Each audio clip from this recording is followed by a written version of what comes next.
We tell the story of Garden Moth Scheme, starting with the pleasure we get from actually recording the moths. And that's Susie.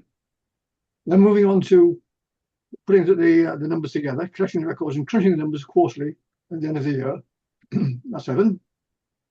Then we move on to the backroom work, the keeping the show on the road, and particularly thinking about the numbers of recorders, which is terribly important. And that's Mike. And then we finish off with the output at last, the detailed output that Steve Roberts has been working on for such a long time. And we've actually got some really detailed results now, which is very good. So that's, in a sense, the story of what I was wanting to put together, a thread, if you like, from recording the moths, getting them in your trap, right through to publishing the long-term results. So I hope it makes sense at the end of the day. I hope you enjoy it. The pleasure that we get from recording moths. About the whole point of all this, really, in many ways, is to enjoy the experience of looking at moths, recording them, identifying them, and just wondering at their attractiveness. And that is why Susie White, our first speaker, really fits the bill, because she's written so many things about these things. She's a freelance garden and travel writer, a naturalist, photographer, and author. She recently became a GMS recorder and is keen to tell us how her passion for gardening expanded into experiencing the joy of moths. So I think it's a good starting point for all of this.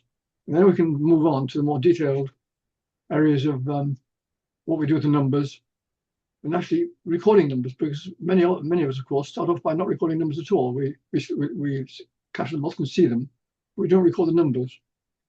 And that's so important to know how the populations of our moths are changing over time. We need this evidence to be able to protect them and to know more about them, protect their habitats, protect their food plants, and protect their existence. So that's why the Garden Moth Scheme is so important. But we start off with the joy of moths. I think, do you want to make a start, Susie? Yes, I'll start by sharing my screen, I hope. I will start by just saying where my garden is and how I got into the scheme in the first place. And as Norman said, this is really just an inspiring bit so that we can enjoy the joy of moth trapping and really what gets us there in the first place.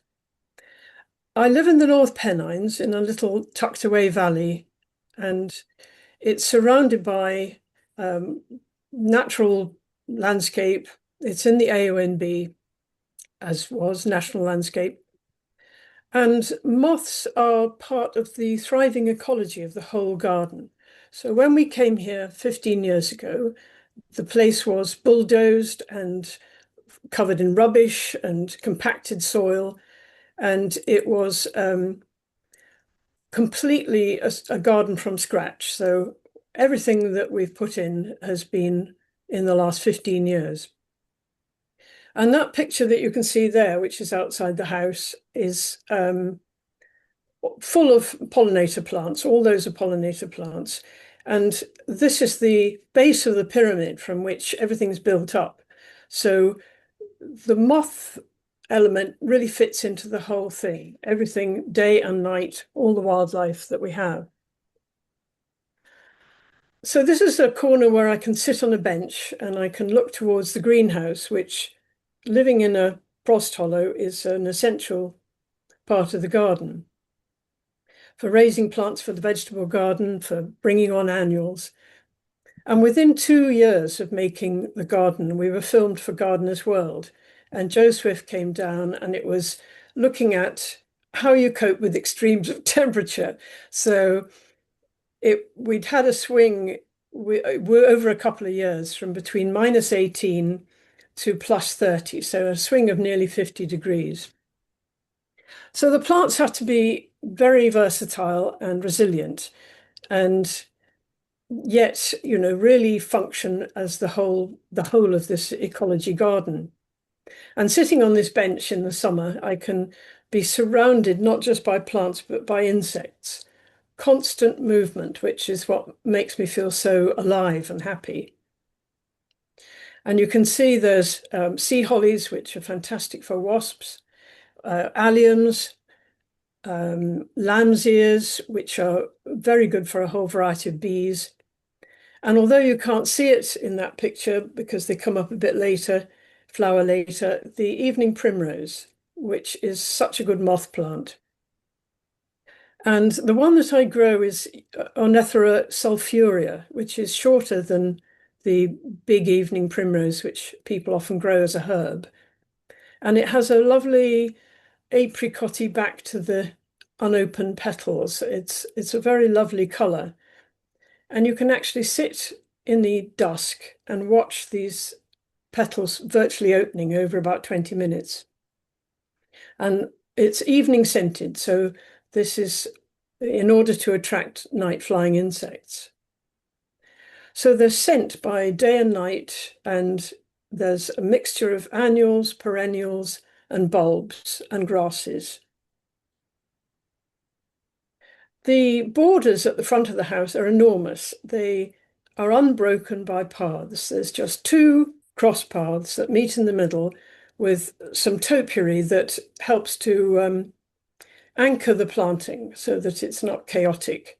But within those huge borders, there's room for wildlife to make homes and are completely undisturbed. So you've got there a picture in the spring, and there's forget-me-nots and honesty. And also that buttercup. This is not a wild buttercup.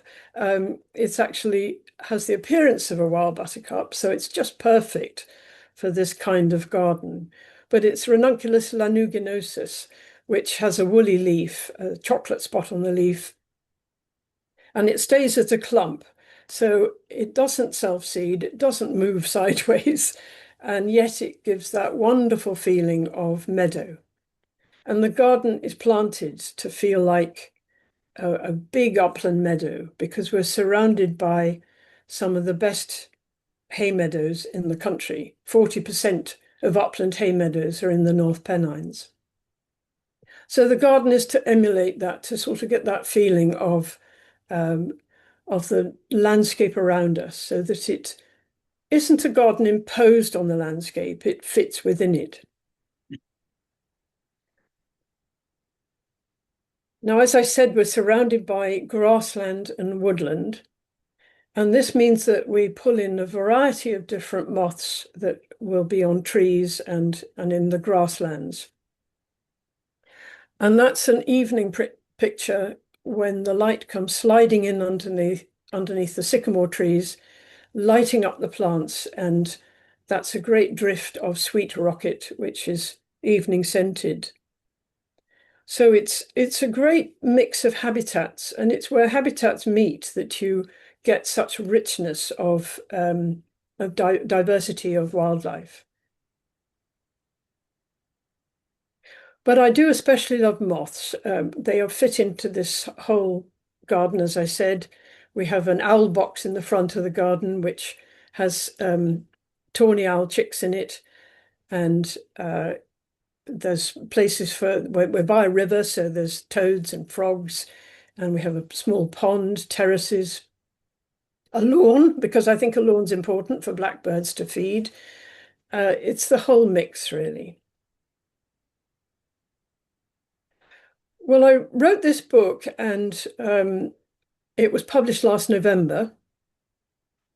And I wanted in particular to inspire gardeners to plant not just for the adult stages of insects and especially for moths and butterflies, but especially for moths, actually. That's because that's my particular interest.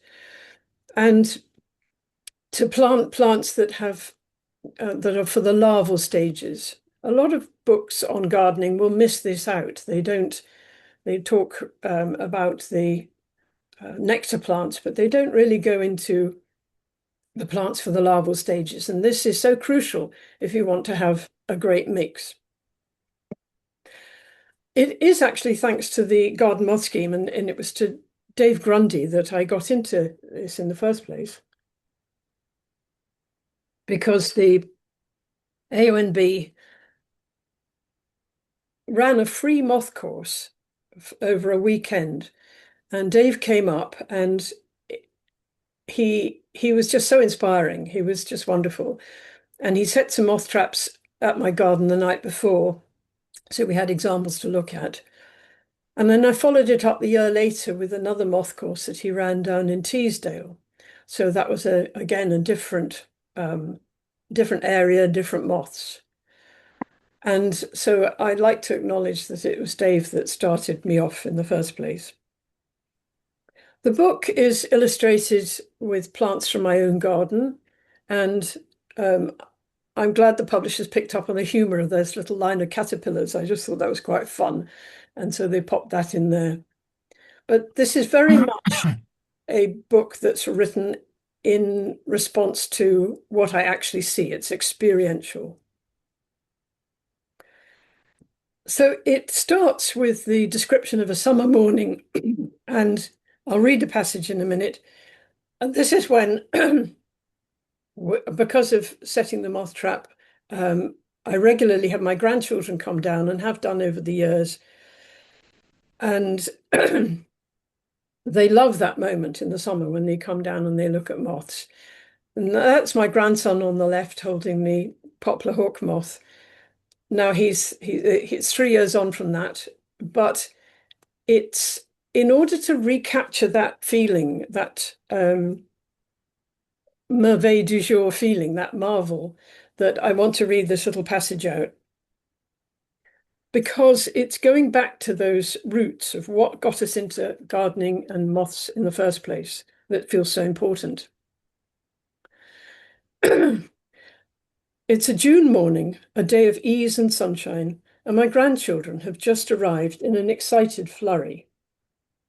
They're eager to watch me open the moth trap that I ran the night before, and to experience the wonder of being close to these remarkable insects. In the night, the bright bulb was a beacon to draw moths down into a deep tub lined with egg boxes where they could settle and hide, ready for study by day. Now we'll discover what was flying in the night while we were asleep. If you've ever left on an outdoor light and seen moths fluttering around or settling on a wall, you'll know how attracted they are to a source of light. We cluster around the trap as I slowly remove the blanket that it was covered with to stop the moths escaping. This is the moment when you never know what you will find. That feeling of expectation never leaves me, no matter how many times I've repeated this. It's a treasure hunt, a bit of magic, and I become childlike in that moment too. June is the perfect month to show moths to the children, because I'm almost guaranteed to find hawk moths. Slow-moving and spectacular in their shape and colour, they will rest on a finger if you're calm, unwilling to expend the energy it takes to lift their large bodies in flight. My granddaughter holds a poplar hawk moth in cupped hands, smiling in delight and concentration. The grey moth with its sculpted wings fills the whole of her 5-year-old palm. My younger grandson gazes down at a second hawk moth that is like a pinned brooch on the pocket of his red t-shirt. Each egg box that I slowly extract from the large black tub holds a surprise. There's a sulphur yellow brimstone moth, its wings edged in chestnut brown triangles. A coxcomb prominent with its tufted punk headpiece. Garden pebble, green carpet, flame shoulder and latticed heath, each with their own character and patterning. And the exotic pink and lime green of an elephant hawk moth. These are moments of calm before the children run off along the garden paths, disturbing butterflies as they go. Coming here to see the moths has become an early summer ritual as each year they grow older. I'm happy that I've been able to give them this experience of this closeness to nature. Slow worms slipping between the layers of the compost heap, a bulky toad living under a tin sheet, water snails in the pond. These are all meetings in this wildlife garden that I hope will stay with them. Nights when they've camped on the lawn, the children, their dad and the dogs somehow getting some sleep in the tent after an excited night, watching bats swoop. Yeah. What? She lives in Teesdale. Is it possible to mute you? Thank you. their dad and the dog somehow getting some sleep in the tent after an excited dusk, watching bats swoop and dive over their heads. Moths and butterflies are just one aspect of this holistic garden, but a vital part of its ecosystem.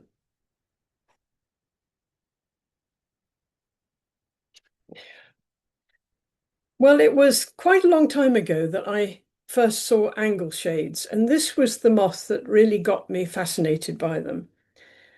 It is such an extraordinary creation with those triangles and those sort of Gothic markings on the base of the wings. And it was when I was working in a walled garden that I ran for a long time on Hadrian's Wall that I found one by day. And it completely blew me away. And it's capturing that moment when we first find a moth and are first interested that I really wanted to get that feeling over in the book. As I said, growing plants for the larval stages is absolutely key. And I grow this beautiful white roseberry willow herb because it is a spectacular garden plant, although it does spread madly, I have to say. And I have to keep it within bounds. But it is the food plant for the elephant hawk moths. And there's the wonderful caterpillar on some white roseberry willow herb. And again, that's a marvelous thing to show children. Now, a plant that the elephant hawk moth caterpillar, the elephant hawk moth, the adults, are very much attracted to is honeysuckle, and they can detect this from a long way away. The tubes are deep, so they're only accessible to insects with long tongues. And it gives off its lovely scent at night. But also the leaves are the food plant for quite a number of different moth species: scalloped oak, copper underwing, leopard moth, and beautiful golden wye. I grow marjoram. Now, this is a plant, it's actually a wild plant. Oregonum vulgare grows wild in Britain, but it will seed itself manically. And I have allowed it to take over a whole long border in the herb garden, in the edge of the vegetable garden. So it's quite a good idea to stop it from seeding if you can, because it will make these big clumps in the wrong places sometimes. But it's a fantastic plant for insects in the daytime, for butterflies, especially for hoverflies. But also it's the caterpillar food plant for burnished brass, as well as green carpet. But it is a wonderful insect plant. And I mentioned insects with long tongues, and these are two that are only accessible to because of their very long tubes to convolvulus hawk moth.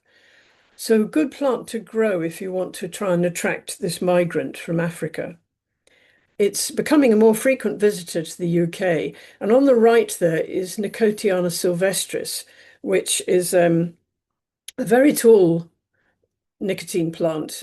It grows to about 5 foot, really spectacular. But as you can see that it has very long tubes, as does the garden phlox, the herbaceous plant on the left there. Another migrant, the hummingbird hawk moth, comes to quite a variety of different plants. But in my garden, I find that the one thing that it really loves is this perennial wallflower, which is called Bowles mauve, named after a famous gardener called E.A. Bowles. And I grow this in 2 tubs either side of the front door, and it will last for several years before usually giving up the ghost, and you need to replace it with cuttings. But it flowers and flowers. It starts off quite small, compact with the flower spikes, and they just elongate well, it will go on for months, absolutely months, and attract day-flying insects as well. But it's the hummingbird hawk moth which I really love to see, which is also attracted to Verbena bonariensis as well. Now, I said that there were four huge borders, and they are just bisected by two paths. And in order to give that some organization and design sense, the two paths are formally edged in two top insect plants. In one direction, it's the big catmint called Six Hills Giant, and in the other direction is the sedum, now known as Hylotelephium, but I'll forget that. So both these are attractive to silver wise in the daytime, as well as a whole host of different bees, bumblebees, solitary bees, and hoverflies. And it does flop. You have to have it a little bit back from the front of the border because it will spread, as you can see. But I really like that feeling of having to edge through the plants, and it half disguises the path by midsummer.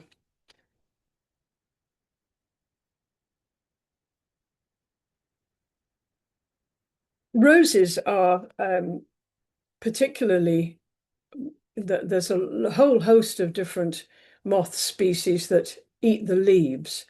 And the caterpillars that are attracted to them, that's Jersey tiger, the elephant hawk moth again, shoulder stripe, and green brindled crescent, as well as the little garden rose tortrix. And if you grow the wilder roses in a mixed hedge, this is a great way of encouraging wildlife, and you might get leafcutter bees as well coming and taking little segments out of the edge to roll up and pop in holes for their larvae. One year we had a leafcutter bee decided to take up residence in the keyhole at the front door. And for months we couldn't, well, right through to the next year, we couldn't open the front door with the key. We had to use the back door. So moving on now to a wildflower, this is ragged robin. I grow 70 different species of wildflowers through the borders. And having native plants is especially important for the caterpillar stages. Campion, I have red campion in the borders as well. This does get very big and you have to perhaps prune it back because otherwise it can crowd out other more delicate plants. But ragged robin, it comes from a little basal rosette, has such fine stems and these little fragmented flowers that it can insinuate itself amongst other plants without doing any harm. And it's a lovely plant to just have that feeling of wildness threading through the border. The moths that come to it are marbled coronet, the rivulet, the campion, of course, because it's both ragged robin and campion are related. The lychnis and yeah, that's that one. This wonderful hawk moth, I feel so sad when I see people, I'm driving through the city and I see that people are grubbing up their privet hedges, because these were hedges that were established around urban housing in particular after the Second World War. And they gave privacy, they absorbed pollution, they reduced noise, and they were home for sparrows, house sparrows, and obviously the privet hawk moth as well. As well as it's a larval plant for eyed hawk moth, death's head hawk moth, waved umber, copper underwing, lilac beauty, magpie and swallowtail moth. So to be grubbing them up and replacing them by fences, which is just happening the whole time, is really sad. And that is such a spectacular looking creature to show to children. Now, amongst those wild plants that I have in my garden, there's also cowslips and primroses. And I let cowslips seed wherever they want, so they can pop up in the edges of walls and the terrace and the borders and the paths. And they're one of my favorite things. So it attracts several of the carpets, the caterpillar stages, ribboned wave, Gothic, green arches, ingrailed clay. And I let them seed, as I said. I also split them and move them around, and they're so easy, both primroses and cowslips, both attracting the same moths because they're primulas. But it's very easy after they've flowered to divide them and to spread them so that you can really get that feeling of informality in the garden very easily. So for growing wild plants, heather is obviously an important plant, and I like to go up to the moorland, which is just a couple of miles away from us, up on the hill, and try and attract using a lure, try and attract the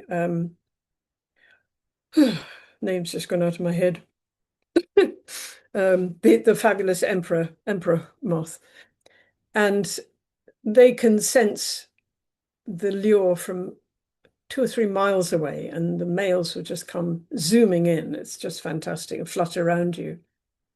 But if you grow heathers in the garden, I mean, they've gone out of favor, but I think they're coming back in again. And I can remember when I first started professionally gardening, heathers and conifers were the thing. And then they went completely out of fashion. But heathers are very good for early insects, certain types of heathers anyway. And you can get fox moth caterpillars, eggers, magpie, early thorn, ruby tiger, and in gardens, the true lover's knot. The foxglove is obviously, it has the foxglove pug, but also large and lesser yellow underwings, small angle shades, purple clay, and the delightful frosted orange. And I let foxgloves just seed themselves informally through my borders. As I said, I have a lawn where the blackbirds and the thrushes can feed, and it's a lawn, it's a green space. So it's got clover, it's got purple and white clover, self-heal, all sorts of things that people might have considered to be weeds, and the lawn mowing is cut fairly high. But if you want to have a more attractive garden-worthy clover, this is a green manure crop on the right, which is very beautiful. Or I grow different types of trifolium in the borders, the more garden-worthy ones. And Hebrew character, silver Y, six-spot burnet. These are generalists, but they will feed on a wide variety of different types of clovers. Some wild plants can be a bit overzealous in their seeding, and the beautiful bird's foot trefoil can be a bit what you might call invasive. So I grow it in a pot,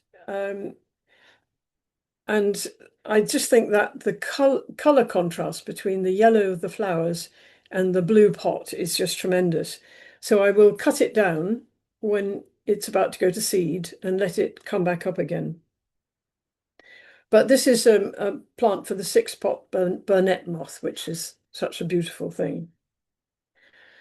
We need to not forget grasses, and I have a small area of wild meadow, well, wildish meadow, with oxeye daisies, ragged robin, orchids have seeded themselves into it, and grasses amongst them. And the prettily marked antler moth, which is one of my favorites in the late season, will feed on the grasses. Attitudes, thankfully, are changing, and we're becoming more tolerant in gardens. I grow mullein. This is Verbascum thapsus, the greater mullein, and you can see from that picture on the left the amount of holes in it. And this is where the mullein moth has been chewing away, and it leaves great balls of frass at the base of the leaves and all over the place. And by late summer, it's shredded the plant, and I look on that and I think how wonderful. It's wonderful to see these fabulous yellow, black and white caterpillars feeding on the plant.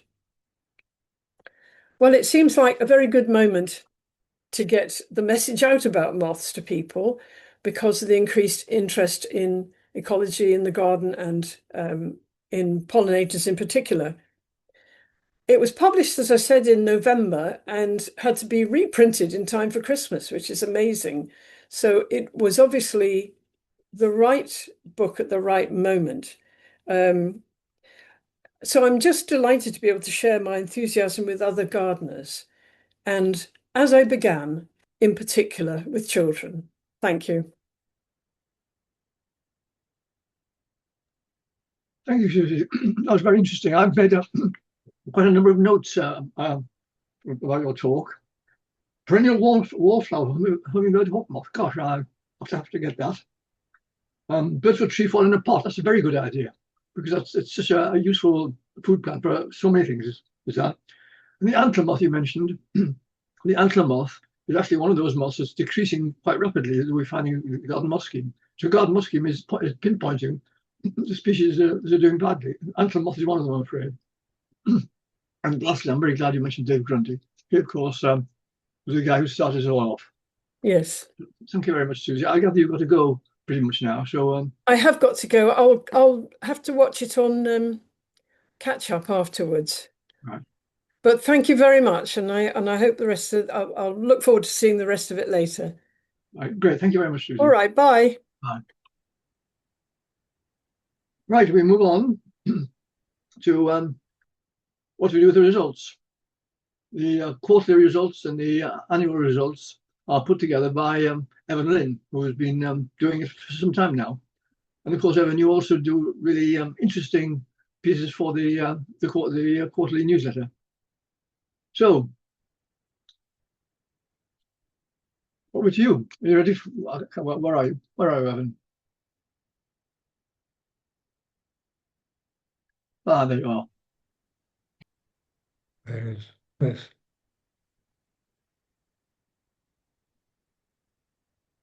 Slideshow. From the beginning. Well, we have liftoff. Well done. Right. Okay. Good morning to you all, and thank you very much for that talk on flowers. Our garden is miserable compared to that. Right. This year, 2025, has been for most moths and other insects a better year than 2024.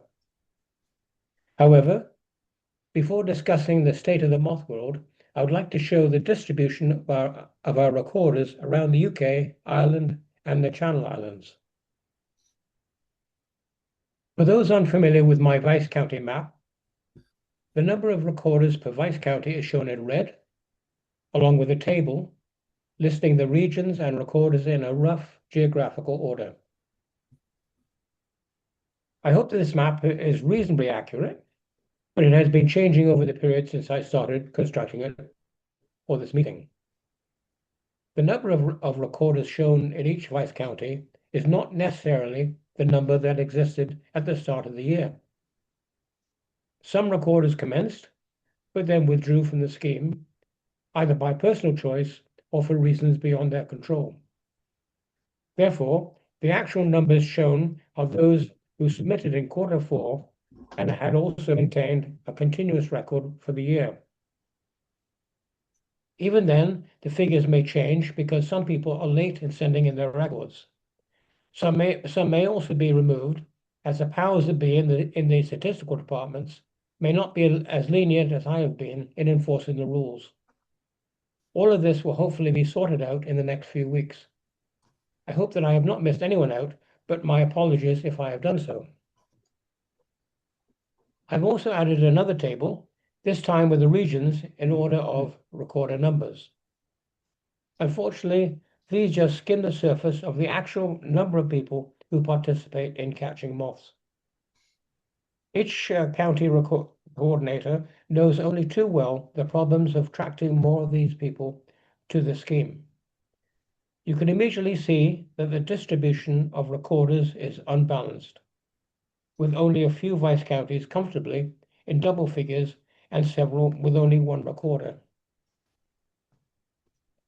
Overall, this has been a good year following 2024, which was disastrous for moths and other insects worldwide.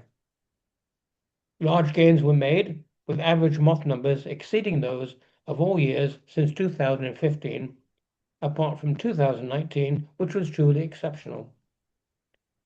As it will be mentioned later, this year's good results do not include the blanket inclusion of all regional species. The years marked in green are those with mean values below 2025, while 2019 in red exceeds this year. The difference between these 2 years on the earlier slide looks like a landslide election victory. However, looking at the 4 quarters, a slightly different picture emerges.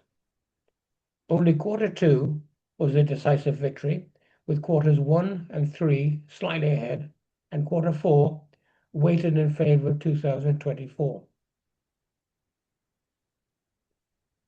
One new problem this year has been the inclusion of new regional moths in the recording form. Here are 2 samples of the control columns of the new form, which is now a familiar sight to you, together with 3 moths that are new to some regions. Each new regional species is marked with a new in column 5 to alert you to this change. The list size may have daunted some of you, but in reality, this should have happened years ago. This chart shows the increase in moth numbers added to each region. The number of new additions, depicted in yellow, show the number of regional species added, with Wales, the West Midlands, and Ireland seeing the largest numbers. For this latter region, this new form has been introduced at a most opportune moment, as butterfly conservation has shown that more species are crossing the Irish Sea to Ireland. Of course, just because they've been added to a region does not mean that they will be used. The blue section represents how many of them have actually been used at least once this last year, together with their percentage uptake written above each region. The earlier forms vary the number of moths from region to region, which brought its own set of problems. But now each form has the same number, which makes life much easier for me. On the whole, having all regions with the same moths has been an excellent addition, because many so-called regional moths now appear in regions where apparently they were not seen. I recall one recorder mentioning on Facebook that he's been getting a good number of one common moth, but he couldn't put it on the form. A bit like potholes. If the council has been told, then they do not exist. Now with this addition, recording takes on a whole new perspective, with the scheme representing more of the real world. Any extra moths can still be recorded in the extra species listed lower down on the form. This change hopefully will chart the spread of moths in response to changes in climate conditions. This new look does come with a cost, with the extra data manipulation needed to remove them before comparing them to previous years. Sometimes it is only too easy to forget that they are there, and you have to start again. However, the future looks bright. This slide shows how combining the old and new figures affects the totals for each region. The old figures are shown in solid colors, while the new regional figures are shown in the hatched areas. The percentage increase is shown in the speech balloons on each side of the pyramid. Do not worry about the actual figures. Concentrate on the percentage increase shown in the balloons. They are listed in order from the smallest region, the Channel Islands, to the largest, the East Midlands, with 41 recorders. Some of the percentage increases may seem strange, but I think they've been distorted by the large number of some of these entrants, such as the bird cherry ermine, which in some regions can be caught in their thousands. Also, just because they've been added to a region does not mean that they will be caught. I presume that in the past you did not often have the opportunity to look at other regional sheets. So here on the right is a table showing the number of total and regional species on each form. When you see the numbers in relation to others, it helps to understand the significance of the speech bubbles. At least now, each regional species becomes more relevant, not just confined to a few regions.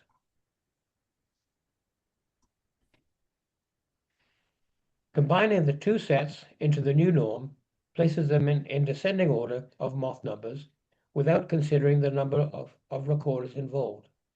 This makes a pretty picture, but does not take into account the number of recorders in each region.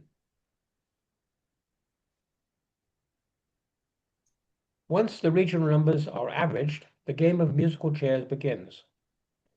Apart from Scotland and the southwest, they all change positions as their total is divided by the number of recorders. The greatest distortion is with the Channel Islands, which goes from the smallest to the largest when averaged with only 2 recorders. All recorders in a region will catch different numbers of moths, as shown here with the Channel Islands and the East Midlands. Both have differences, but the East Midland ones are greater. These can change. These can arise from having different types of traps and locations, as well as street lighting problems. This is shown with the two graphs showing the average catches in both the Channel Islands and the East Midlands. In the East Midlands, they're not in any special order. They're just in the order that I actually received them. A town in Denmark is addressing this problem by using red wavelengths. This was originally introduced to protect bats, but in reality, it also helps insects as they are less attracted to this wavelength. No doubt the more scurrilous newspapers will have a field day. The next step is to show them as a percentage, which puts them into a more believable context. As you can see, the game ends with the Channel Islands going from an impossible lead position to the back of the pack, and also back to the regional order. One part I always find interesting is a large number of moths of one species that some recorders can find in a one night's catch. I'm impressed at the diligence these people show in counting such large numbers. In our house, if we caught such large numbers, we would be catching the escapees in our conservatory for the next few days. The bird cherry ermine, now upgraded for all regions, seems to be the moth of the year, closely followed by the stalwarts, the large yellow windowing, and the cetaceous Hebrew character. The southeast weighs in with 400 water veneers, which I understand can appear in clouds. Southwest catches a lot of the straw dot, which we are lucky if we can get more than one in a night. Finally, the Channel Islands comes in with over 100 olive tree pearls. The objective of the scheme is to trap on Friday nights, but as you are all aware, this can be difficult to achieve for various reasons. Nevertheless, the great majority of the catches occur on this night, bracketed by Thursday and Saturday, with small numbers on the remaining nights. To compare previous years, the selection of moths is confined to the core moths, which can be found in all regions. The chart compares the top 25 of this year with the past 5 years.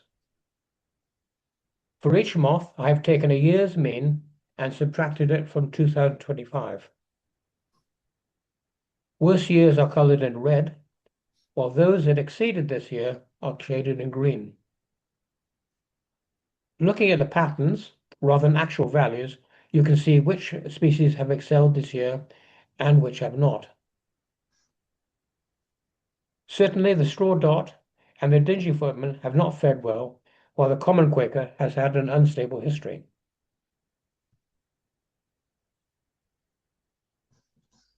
While I was helping our county moth recorder, Peter Waters Davis, resurrect our Vice County number 46 over 20 years ago, he was most concerned about the reports of early sightings of moths being sent in. 2 years later, he had to surrender to the fact that moths were appearing earlier in the seasons. The same effect is gradually accelerating with climate change, and this year several coordinators have been remarking that several species have not read the books and are appearing earlier in the season. This has been well documented for plants using a citizen science project, or phenology, run by the Woodland Trust. I've been compiling the data for a few moths to determine if they are appearing earlier using week numbers rather than actual dates. Moths do not always fly on Fridays, so a week number conveniently covers all possibilities. In the center of this slide, the first two, the large yellow underwing and the heart and dart, show mixed responses using the bar chart. On the right are the calculations made by Mike Cook. Over the years, he had been calculating the first and last dates to help coordinators with identification queries. On the forms, he has inserted a clever routine using data validation to determine whether a species is too early or too late. This is regularly used by the coordinators to alert them to possible identification errors. In case you haven't seen it, it is in plain sight on the far right of the column in hidden columns. Not being a coordinator, I must admit I knew little about this and have often wondered how the columns occasionally queried my data entry. He's worked out the first and last weeks by averaging the data over the years, and these are shown by the vertical bars or limits. Indeed, this year he has admitted that he has given up checking up the alerts in the Northeast, as there were so many of them. I've also received several comments from coordinators saying that some moths have been earlier than normal. There will always be early or late entrants somewhere in the country, depending on local climatic conditions. If you look carefully at histograms, you will see that the early and late individuals are noted but ignored as being outside of the limit bars. These are necessary as early sightings can often occur with freak weather conditions, but do not result in a general population shift. Any questions, please give to Mike. The next moth is the cetaceous Hebrew character with two apparent flight periods. Again, there are very early sightings. One's first thought are of misidentification, but I believe the relevant coordinators have queried them. This problem of errors in identification haunts all organizations, with even butterfly conservation conceding that up to 20% of their records may be inaccurate. The buff footman was included because their late entry in the Southwest in the final week of the year intrigued me. The entry was accompanied by a photo to ensure its accuracy. While still wondering whether this is a one-off, a recorder in the Southwest also reported one. In the Northwest also reported one. Looking up Manly, it says they appear in late October. One does wonder whether such late appearances will lead to its downfall, if it cannot enter its larval stage before the cold weather arrives.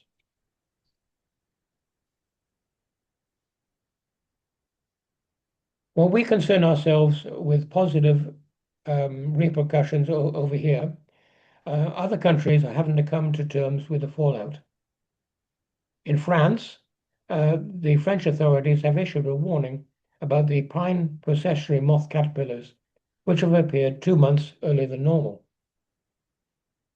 We saw several similar signs in Brittany 10 years ago in the areas where they were setting pheromone traps and installing blockages around tree trunks to stop their migrations to the ground.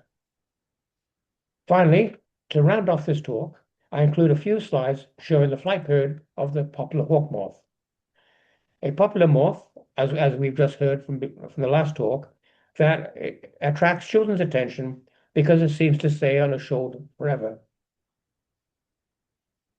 We have been seeing an increasing number of these moths recently, which may be in part related to the extra planting of the poplars and aspen trees in our fields. For each year, I have updated the table on the right, showing the first and last limit bars, as well as the number of moths seen.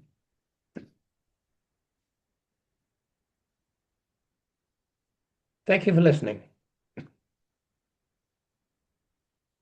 Right, how do I end? Stop here. Stop share. Thanks, Evan. Thank you. Right? We've got a few minutes to for questions before we have our company break or our coffee break.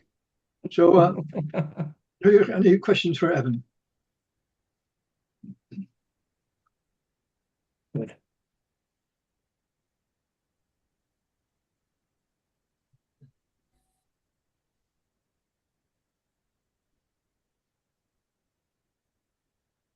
Right, get the impression that people will fancy going for their coffee breaks now. Bless you. Thanks, Ina. Okay, how do I turn off? Okay, so we have a quick break now for about quarter of an hour. So if we get back here at 11:05, we are 10 minutes in hand. So we'll perhaps make it a little bit later. We come back for 11:10. Is that okay? We will then go over to Mike Cook, who'll tell us more about recording numbers. Right. See you in 20 minutes. I said 10 past. I said 10 past, but All right.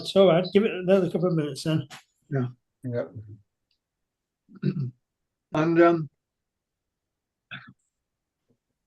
And the next talk is by Mike Cook, who's going to be looking at the Garden Moth Scheme participant numbers over the years. It is really important that we keep the numbers of recorders up into the hundreds. About 300 is our normal level. The numbers that we have make all the difference in terms of the accuracy and the usefulness of the results. So because we're almost at the beginning of the next Garden Moth Scheme year, then now is the time to join, and now is the time that we should really try to encourage more and more people to do Garden Moth Scheme this year. So if you've got any friends who you might think could be encouraged, then try to encourage them, and let's get the numbers up if we can for 2026. That's the commercial done. Over to you then, Mike. Right. To start with, I don't know how many fairly new participants we have who aren't aware of the history of the Garden Moth Scheme and how it all started with Dave Grundy down in the West Midlands. Oh, come on. Why is it not moving on? Come on. That's better. So it all goes back nearly 25 years. Dave Grundy lives in Birmingham, and he started the GMS in the West Midlands with just 29 participants. He then made contact with mothers in other parts of the country, and over 3 years, participants in the West Midlands have built up to 48, and there were one or two participants in all other regions who probably became regional coordinators.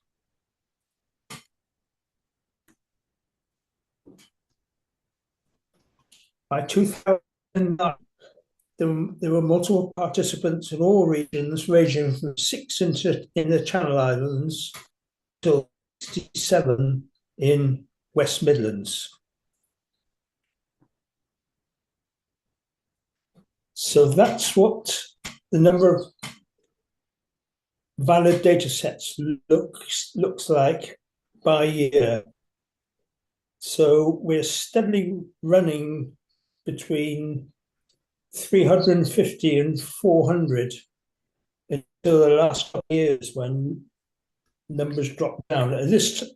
When I wrote this, I didn't have anything about 2025, so everything stops at 2024. So I was wondering, how long do most participants continue to participate in the Garden Moth Scheme? And to find out, I had to make some assumptions. I'm excluding 2025 participants, even though some will be retiring and may not participate in the future. But to balance that out, I've got an assumption the other way, in that I'm assuming all other participants are included, even though some may just be having a year out in 25 and will be back. By the number of years of our participation, I'm including all years from the first participation until the last participation, even though there may be gaps.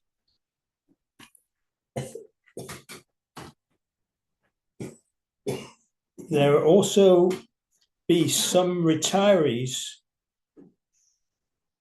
who won't really have required. They're people who have moved house and will reappear under a different site code. But hopefully these assumptions will balance out to some extent. And what we find surprised me. I thought the average life of a participant would be considerably longer than the 1 to 2 years, but the majority of participants seem to drop out after 1 or 2 years. So I joined in 2010, so I'm unusual. I hadn't realized that.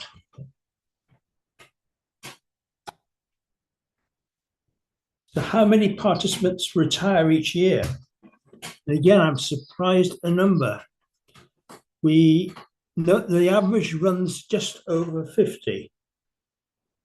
And if I lump Channel Islands in with the Southwest, because Channel Islands in 2024, I think, only had 1 participant. So if we lump Channel Islands in with the Southwest, we have 11 regions, and that means to maintain our numbers, we need to recruit 4 to 5 new participants each year in each region.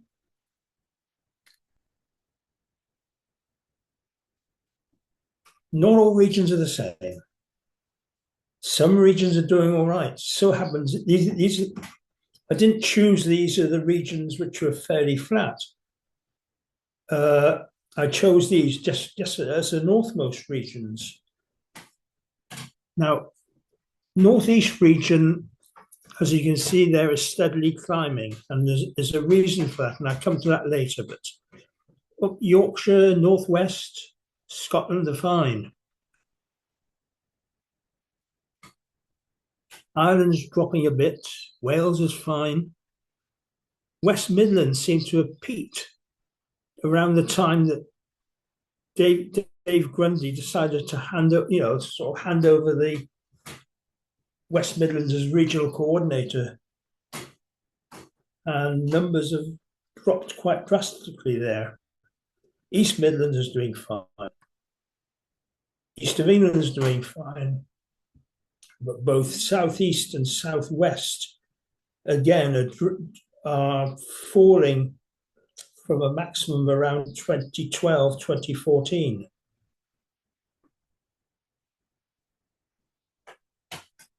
So we've got 11 regions, we're losing 50 participants a year, so we've got to recruit. Now, one problem, I hadn't realized that not all regional coordinators live in their regions. So as a result of this, they haven't got the local contacts and they can't help with these numbers too much. It needs to be the participants themselves who tell people about the garden moth scheme. If you're in a nature group, then just mention the GMS, and with a bit of luck, someone asks, what is a GMS? And you can then explain what we do and what it's about, and extol the virtues of moth trapping. The reason that northeast numbers seem to be climbing all the time is that I have a series of moth traps that I lend out each year to someone willing to try the garden moth scheme. Now, this not only benefits from the fact that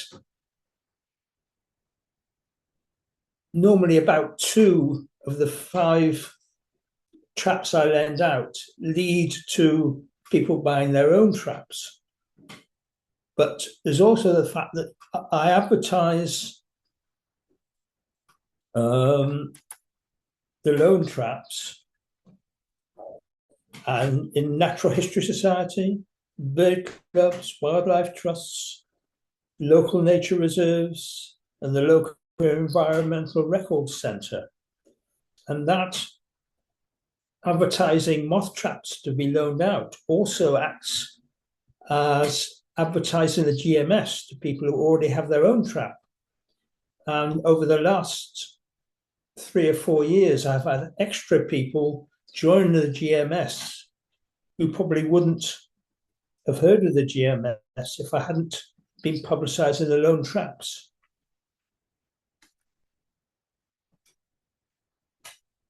If recruits say they're not sure if they can make the commitment, if they've got their own moth trap, that doesn't matter. They try and fail, at least they've discovered the support that the GMS social media and documentation and also will give them, and also they'll benefit from the discipline needed for consistent moth recording. Maybe they'll try again next year. If they try and fail, the GMS is no worse off. You know, they should still be encouraged to try. If they try and succeed, you've got a new recruit, possibly one who participates for more than a couple of years.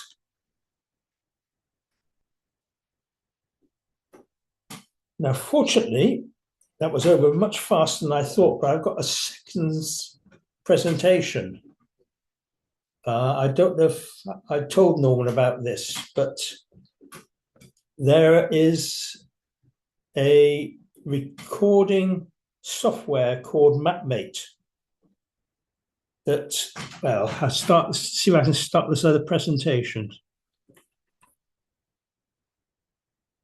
Mike, I think you'll have to stop sharing your screen and then reshare Right. to start the next one. So that would explain it. How escape gets my bar back, stop sharing.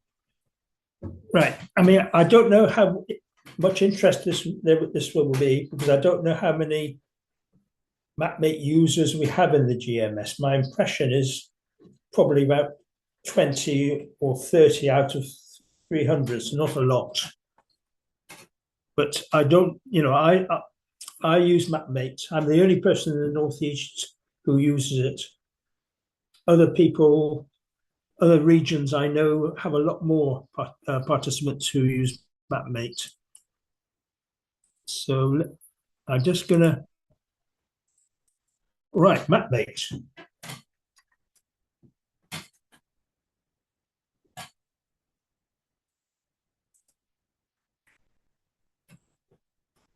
MapMate was a database for recording nature, not just insects, not just moths, but birds, mammals, plants, fungi. Data, and once you set up your defaults, data entry was very easy. It provided a sync facility so that if your county recorder wanted you to sync your data, you could just sync, and and what's in your database would appear in the CMR's database. Our own Northumberland recorder didn't want us to do this, because that meant that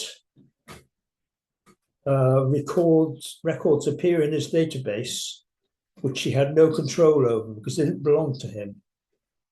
So what we used to do was to send records on Excel spreadsheet, but the sync facility was there and it was used in other counties.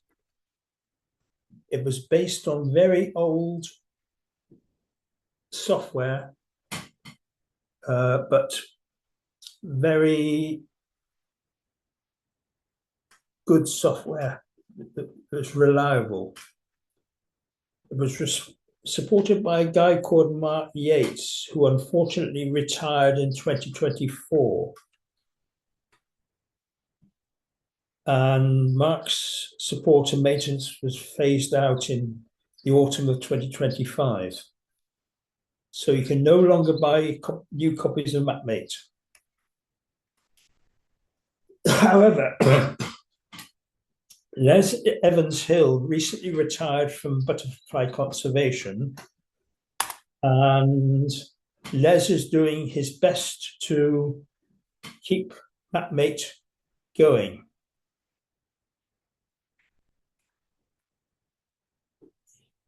If we don't know about this, there's now a new MapMate website, and there's a MapMate Facebook group where you can sort of chat to Les. There are no more patches as such because Les hasn't managed to get however, Mark used to produce these SQZ files, which he used to send out as patches. So we can't do that anymore, but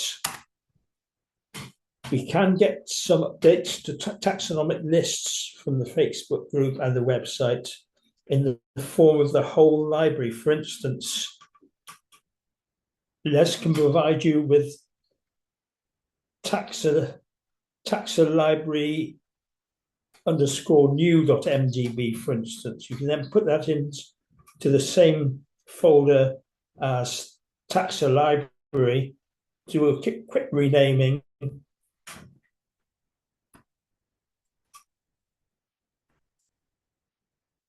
and having renamed the two files, you can run my configuration and it should start.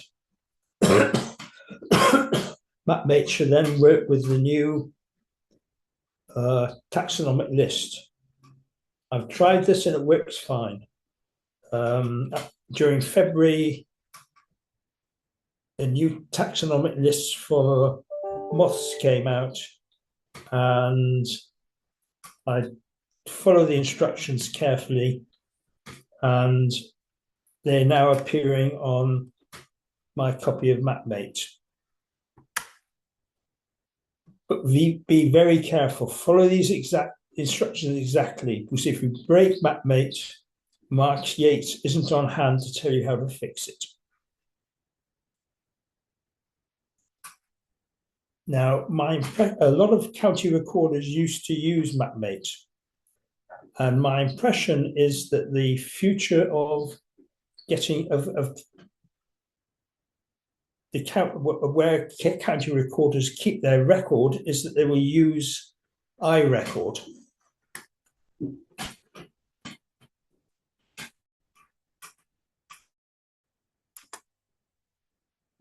This, I think, was piloted in Northumberland when we lost our county recorder for a few years, and Zoe Randall encouraged us to put records into iRecord, and a couple of us became iRecord verifiers. So some county recorders in future may verify records on iRecord. Others may ask for records on spreadsheets so they can verify the records before importing them to iRecord. But the same thing happened with MapMate. Some would accept syncs, others wouldn't. They wanted records on spreadsheets. So how can we help? If your CMR wants you to enter records into iRecord, we have a process for exporting records from a GMS recording form and importing them into iRecord. This will include any records of extra species you've added to the bottom of the GMS form. And this process lasted over a couple of years in Northumberland when we didn't have a CMR. So what I've got a spreadsheet containing a macro which does the work. I've got a document on use of that macro, and I've got another document on how to do the import into iRecord. On the other hand, you may not like entering records onto the GMS form. If you are an ex-MapMate user, you may like the very easy to use data entry form on MapMate, in which case you may prefer to enter your records directly into iRecord.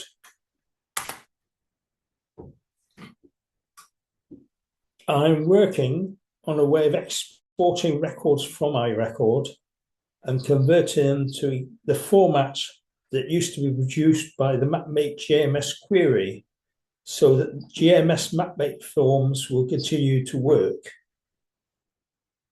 At the moment, there's a problem with one species, which is throwing everything out. And that is the dark dagger, grey dagger ag, where GMS, I always kept the taxonomic names synchronized with MapMate names, but the MapMate and GMS name for the grey dagger and dark dagger is not the same as that used by iRecord. But as soon as I've sorted that out, then that facility will be available to anyone that who enters their data on iRecord, so that it can be imported into the MapMate form the same as you could from MapMate. How long MapMate will last? Who knows? I'm just going to stop sharing if I can. I don't know how long MapMate will last. Historically, it tended to fall over and die on big updates to Windows. Back in the days of Windows 7 and Windows 8, it was all, it was quite often stopped working and needed work from Mark Yates to get it going again. And that's the problem, in the fact that Mark Yates is no longer available to sort that out. But at least we've got iRecord in the offing now.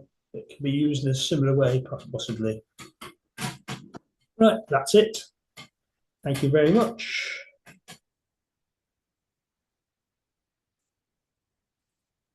Thanks, Mike.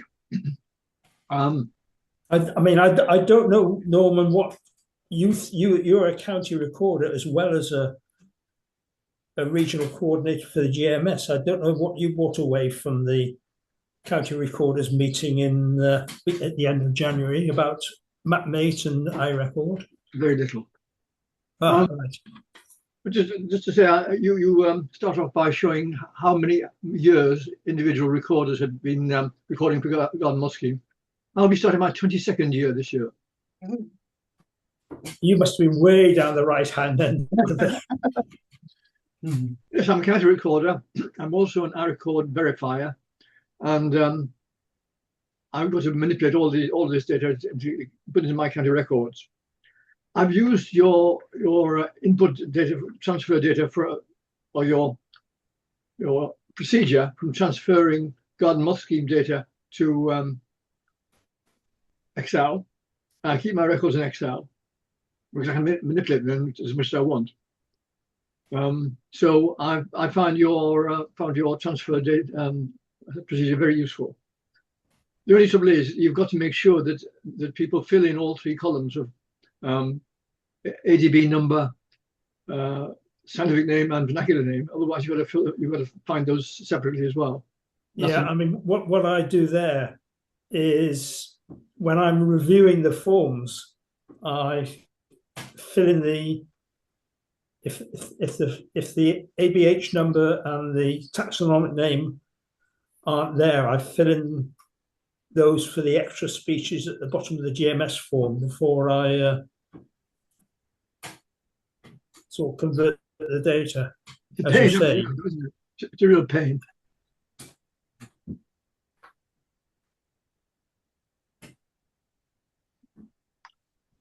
Right. Anybody else got any questions for Mike? Yeah,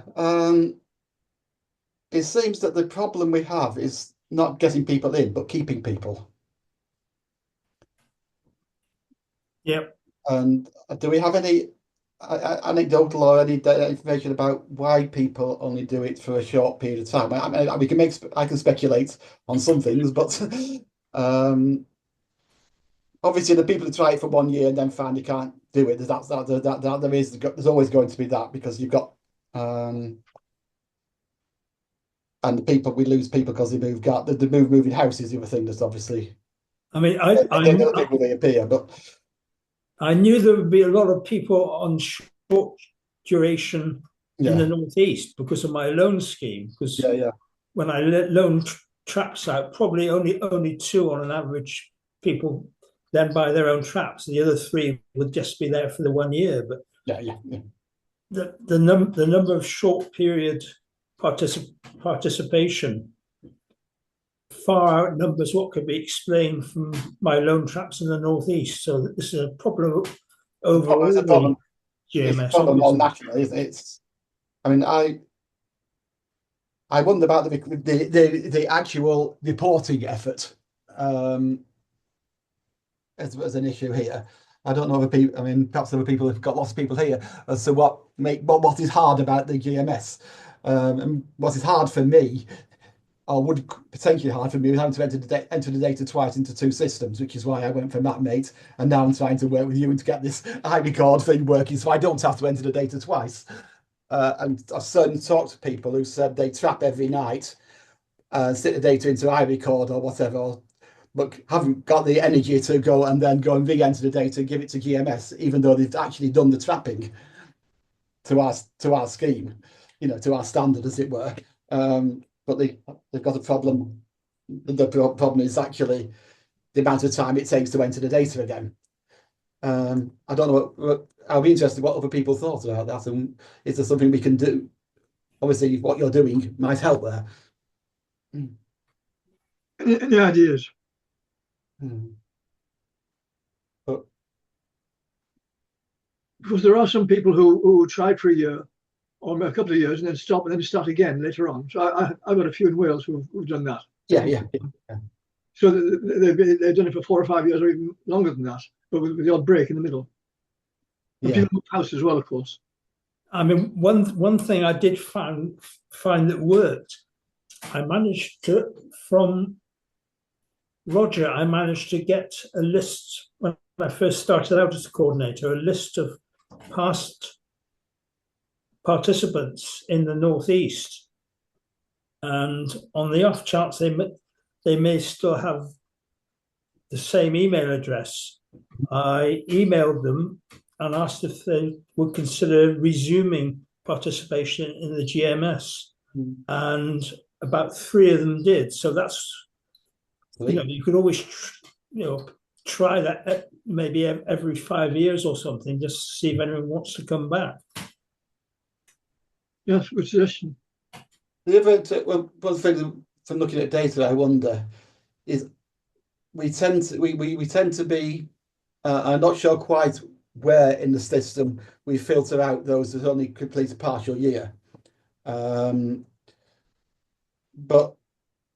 all data is useful if it's been done according to the scheme. As long as it's done the Friday night dawn till dusk thing is done. And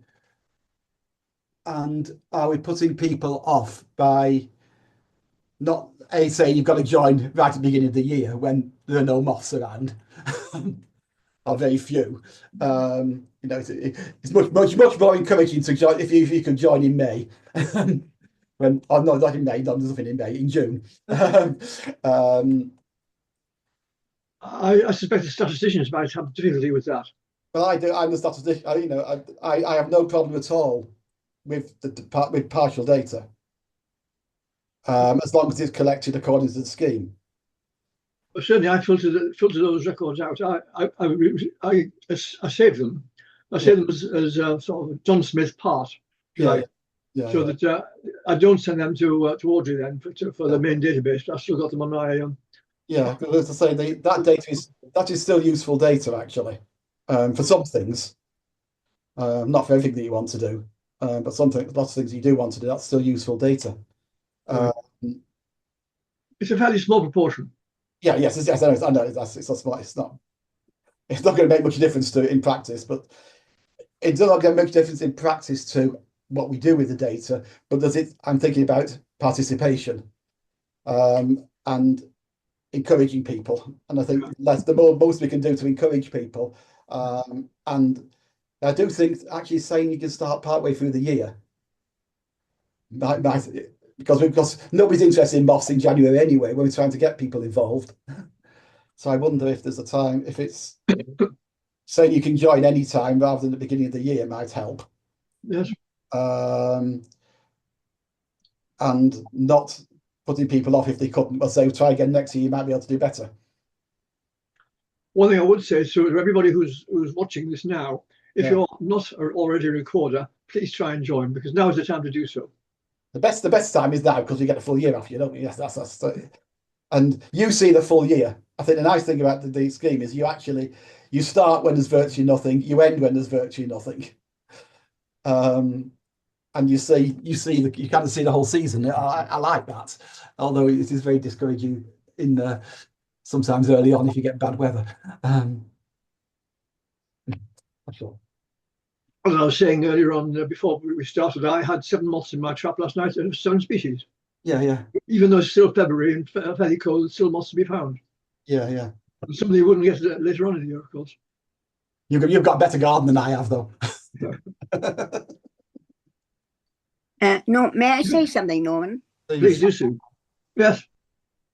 I can see the point if you're a experienced mother to start in June because you have all the moths. But I started as a complete novice, I think, in 2005. And I started in March for the beginning of the scheme. And I learnt my moths slowly as they came through. Yes. I think if I'd started in June, I would have been completely overwhelmed and given up. Can I say something? Yes. Yes, please do. Can you hear me? Yes. Yeah. One thing that I found that in 2025 was that I had an accident. I was in hospital and unable to participate in the scheme for about 6 weeks. So although I resumed recording as soon as I could, my records for the whole of 2025 are not accepted, all the rest of them.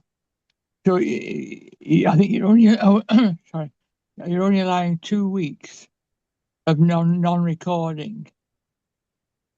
It's 3 weeks actually. Is it 2 weeks? 3. 3 weeks. But 3 weeks. Given that people do go away quite a lot on holiday, or like me, have unfortunate accidents, that could be putting people off from being able to participate. Right. Well, perhaps we need to think about that one and find a way that we can include those records.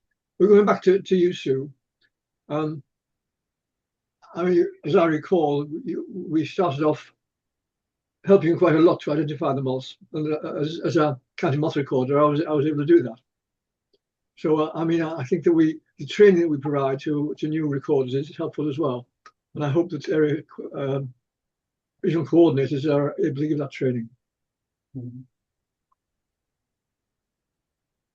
Right, I think it's now 11:45 almost, and just about time to Oh, there's a message saying, do we know when the 2026 recording information will be available on the website? It's there now, isn't it? The recording forms? Well, Should be. I think it is, and I've had mine sent out to me, but I don't know. Mike, are you aware whether the 2026 forms are on the website? I mean, the forms are with the regional coordinators now. I always wait till the year starts before I ask Dave Slade to put it on the website, because I think it's important to encourage a relationship between the regional coordinators and their participants. But certainly in the next week or two, I'll send it to Dave Slade and ask him to put it on the website. Right. Normally, the mapmate form doesn't go on the website. No. There are so few mapmate participants now. Mhm. But in the next week, I'll send the 26 form to get put on the website. Right. I've sent in my records anyway. Okay. I think it's about ready for you, Steve. Steve is going to tell us about the State of Garden Moth present and future. Steve has recently retired, I'm told. In fact, very, very recently retired, yesterday. Is that right, Steve? Yeah. A senior lecturer in medical statistics, Manchester. Yeah. Okay. Yes. So I talked about this last year at the conference. So I'm at this same meeting. So this is partly an update and very much now we have something talk. So let's find the right button. So as we state, the purpose of the garden moth scheme is to find out what's happening to our common garden moths, the common being important. So there's a load of yard yellow underwings if you want a common moth. So what I've been doing is really the first time we've actually tried to answer that question. It's a detailed and in a sort of rigorous way, and in the sort of way that actually can then be fed into policy documents and such like is the aim.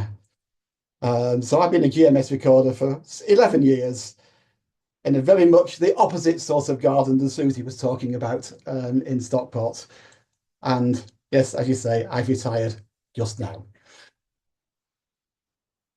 Thank you to everybody that's involved, because I always forget to say thank you at the end. I'll say thank you at the beginning, and you can see all the names there.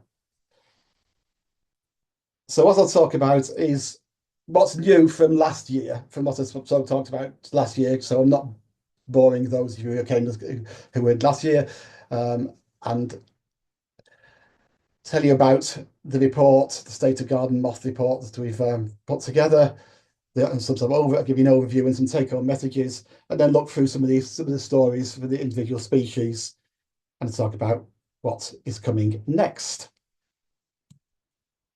So what's new? We've now looked at north-south differences. We've added the winter scheme in, which doesn't have much of a mention, but there's those noble souls who will go and sit there. It will trap empty lots of empty traps over the winter.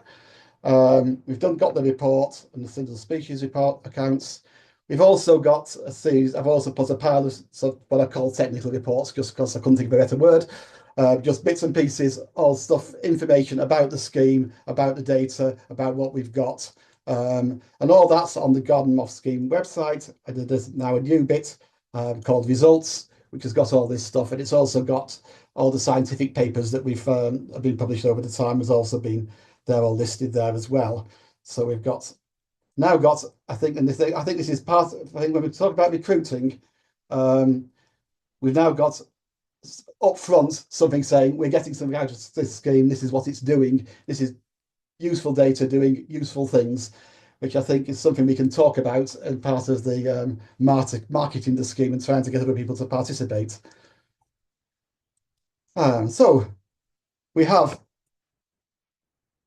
a nice report. So I think it's a nice report because I wrote it, didn't I? And lots of people have, various people have contributed. But there's a 20 odd pages there. There's a bit about the methodology, which most of you will want to skip, but I think that is a summary really of where we're up to and what we can get out of the scheme. So yes, we do have enough now. It's now been running since, well, nationally, I think 2008 is about when we got proper national coverage, because 2008, 2009, which gives us enough data to start looking at trends properly. And we can do that for about 178 species at the moment. I've done that. I've basically done the easy ones, the ones that we got full coverage of. There are more we can squeeze out of this. And 2015, I think it was, we get a big increase in the lists. We were number of moths that we're recording. So another year or two, we'll have 10 years worth of data on those, and we'll start looking at trends on all those as well. Take-home message is that half of these common species are increasing, and half are decreasing, which is so we're losing. There are still big losses for a large number of species of these common moths, and there's no easy story to say this is all these sorts of moths are increasing, these are doing badly, these are doing well. It seems to be we've got 178 different stories here. The other very nice thing is there's the nationally Rothamsted insect survey, which is uses these big moth traps, network of moth traps. They've been doing it for donkey's years, and comparing our results to theirs over the same period, we get very similar trends. So the two schemes are basically validating each other to say that both are producing good data for monitoring trends in the common species. Rothamsted got a few more local species in there, but they don't get many of those either. And we have a much wider coverage in terms we have 300 traps there down. They run about 70, I think, is about the number in the most recent years. And some species, the trends that we see, these doom and gloom trends that we see in the moth atlases and so on, are not quite as bad as the ones I'm looking at over 50 years. Some of the loss in recent years that we're seeing in the garden moth scheme, some species are stabilising or recovering from those very long-term losses. Still not good, but it's better than it could better than some of the stories out there are saying. And I think there's a question there about how we analyse the 50-year data, which needs to think we're talking to the Rothamsted people about. But I think we were actually, when we started the garden moth scheme, the sort of early 2000s, there's a sort of time when an awful lot of these environmental stewardship schemes and such like coming into farming. And I think we actually started the scheme at the bottom of the some of these long-term trends. And there are big differences between north and south, which I will talk about in a minute. So just to say, we've got over 2 million records and 200,000 nights of recording in there. That's a lot of effort, thanks to all you out there. And I can't see any faces, but I'm sure you're all out there still. It's a mammoth effort. So this is I mean, you can look at these in detail, and there are lists of all the species in the report as to which ones are doing well and which ones aren't. I'll show you a snapshot, but not in any detail. But if you look at the change over time, half are decreasing and half are increasing roughly in the macro moths. All the micro moths that we could analyse were actually increasing. I think that might be largely an artifact of the species that we chose, that we had at that time. We've got a lot of the kind of addensive spreading species, like the what's now called the Australian orange tip. We called it the ruddy streak, didn't we? And things like that. Oops. we've now got, we've now got the winter species in there. We've got the 12 species that we could add, I've been able to add since last year from the winter scheme, of which again about half are increasing and half are decreasing. So things like the December moth, the mottled umber, the red-green carpet seem to be increasing quite significantly over time while we've been doing the scheme. Whereas the yellow-line quaker and the spruce carpet are significantly decreasing. Spruce carpet surprised me because that's what I'm actually doing quite well in my garden, about the only one that has been doing well, I think. And we have a list of winners and losers, if you like. Things like the lunar underwing, doing vines rustic, spreading, 11th hawk moth, possibly because we're all planting the right things in the gardens. Whereas things are certainly the ones we're worried about. Blair's shoulder that we're not too worried about because that's basically because we reached peak leylandii, isn't it? And its food plant it was a pest of the particular sorts of conifers that were now out of fashion, as pointed out by Sue. Dot moth is one that was very worried. That seems to have really gone down a lot, and so you've got lists of all sorts of other things there, and there are even more lists in the report that we can go and look at. Again, no particular patterns. There's nothing really pulls these together once to say why some are doing well and some aren't. Increasing and decreasing. So north and south is a thing that's new. So you basically take the map of Great Britain and Ireland, and we draw a line halfway up. That shows that line is the same split as was used in the garden moth, not the garden, the moth atlas that was published 3 or 4 years ago, wasn't it? Now, so we're using the same line.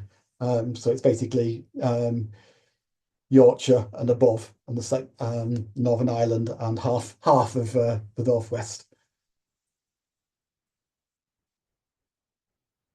This is a horrible graph, which I apologise for. In some ways, there's an awful lot on it. But what we're doing here is just plotting the trend in north. This is the change, how things are increasing or decreasing. Plotting the north against the change in the south. So up here, we have the ones that are increasing in both the north and the south. And down here, we have the ones that are decreasing in both the north and the south. And then the two, obviously, we have a whole set of moths here, which are the interesting ones, which are increasing in the north, but decreasing in the south. So they're doing much better further north than they are further south. And very few that are virtually none are actually increasing in the south, but decreasing in the north. So there's nothing going the other way, which is interesting. And of course, immediately says climate change to you, doesn't it? Because of moving temperature and habitat due to climate change, the word global heating, making things warm further north. Just for those who are interested, the dots, the coloured dots are those which you have some sort of real evidence is a real difference, not just noise.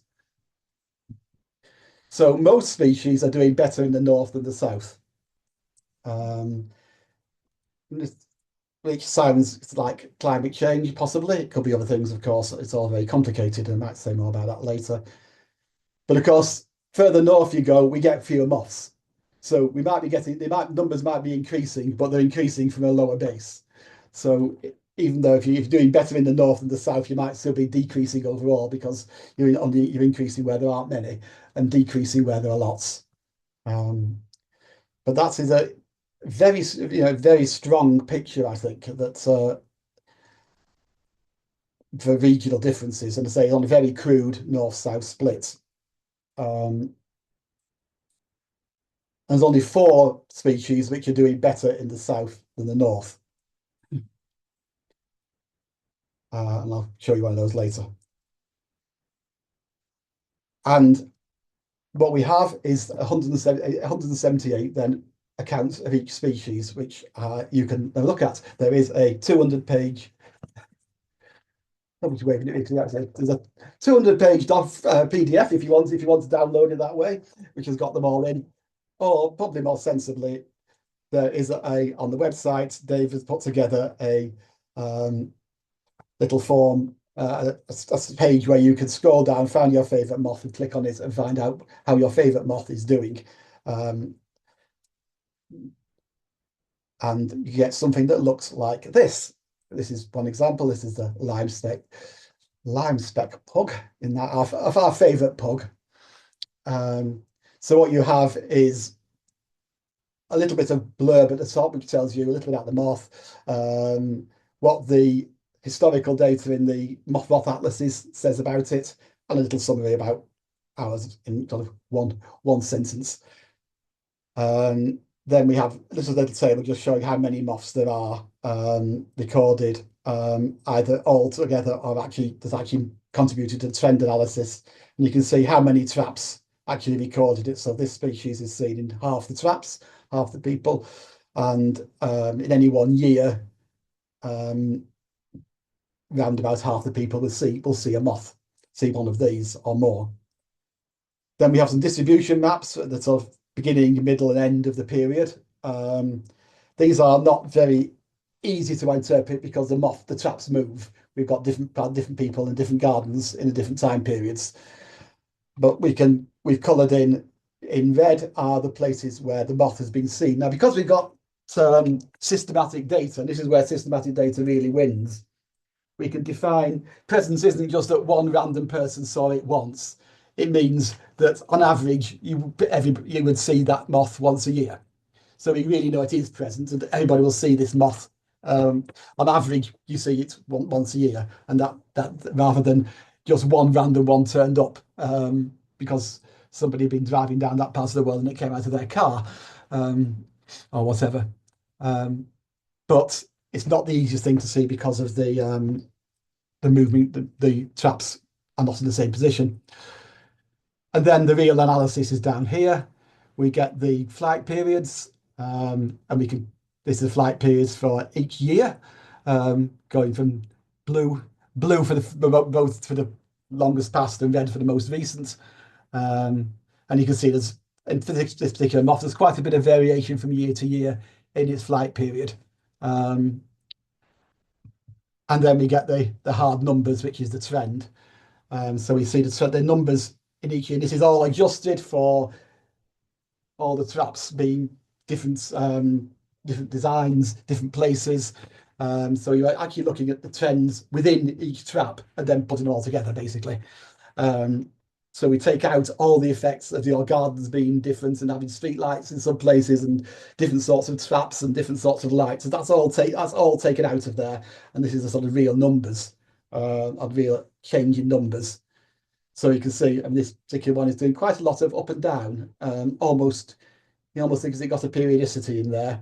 So you see each year with some idea of how certain we are, how uncertain we are in the estimates, and then a nice line through then the line through the middle, which gives us a number to say what the trend is. And this is a trend of 4 and a bit, nearly 5% a year, which is quite a big change. Straight across the country, and we say that's what we call significance, i.e. we believe it. It's not. We believe it's a real trend. This is moth with we didn't detect any difference between the north and south. But we do detect the difference between the north and south. Here we have the small phoenix.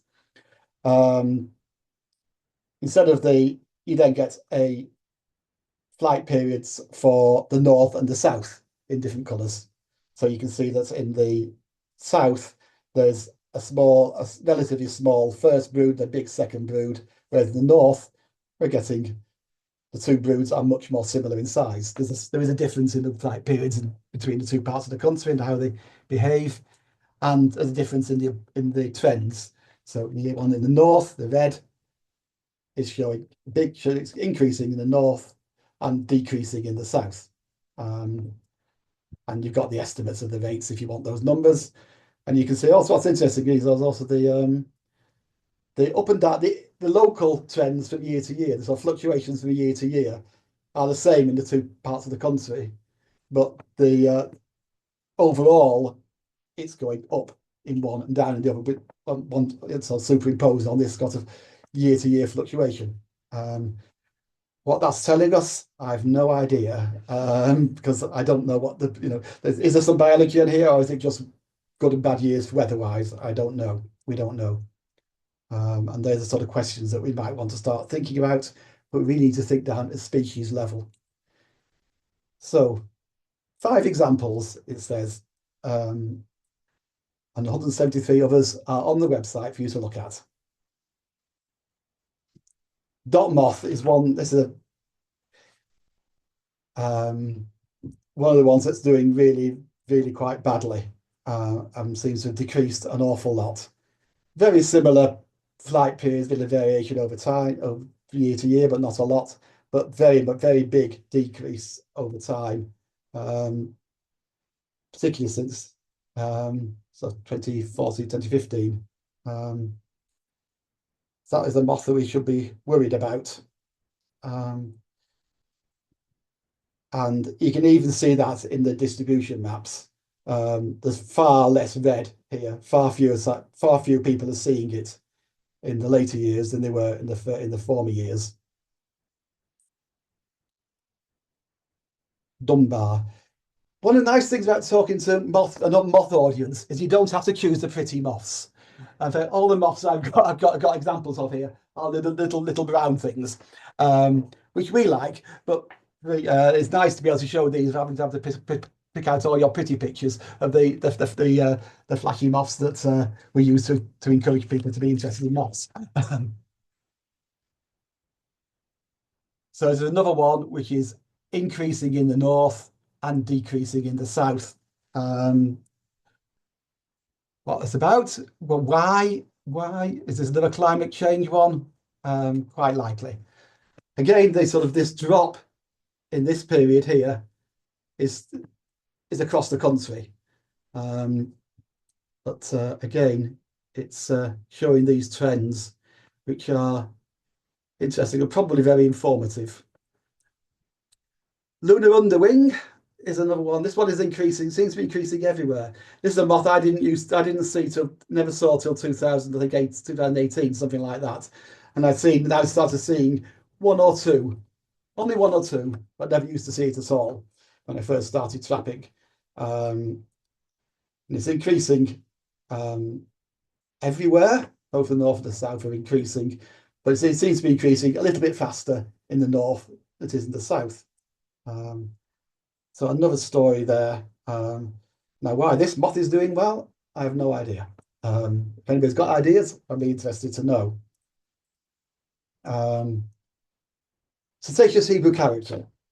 Now, I don't know how long ago it was when I was first joined the scheme. When we had those meetings in village halls somewhere in the Midlands or whatever. I remember Norman saying, "Who doesn't get some of these common moths?" And lots of people saying, "Cetaceous Hebrew character, you get loads of those, you get buckets full," and I'd never seen one. And there were several of us who'd never seen one, despite other people thinking this is a very common moth. I'm now starting to see them occasionally. I'm now starting to get one or two a year, reaching my trap. I am up, yes, Manchester way. Interestingly, it seems the first brood seems to be a little bit later in the north than it is in the south, and it's a very small first brood anyway. But you see, the trend, although is very much increasing in the north, whilst it is stable in the south, it doesn't seem to be going down. It's just not increasing. It seems to be moving up our way a bit. Very interesting. This interesting to see this fall in the 2010-2015. It seems to go drop off and now recovered in both parts of the country. Across the country, it's recovered from that drop, but more so in the north and the south.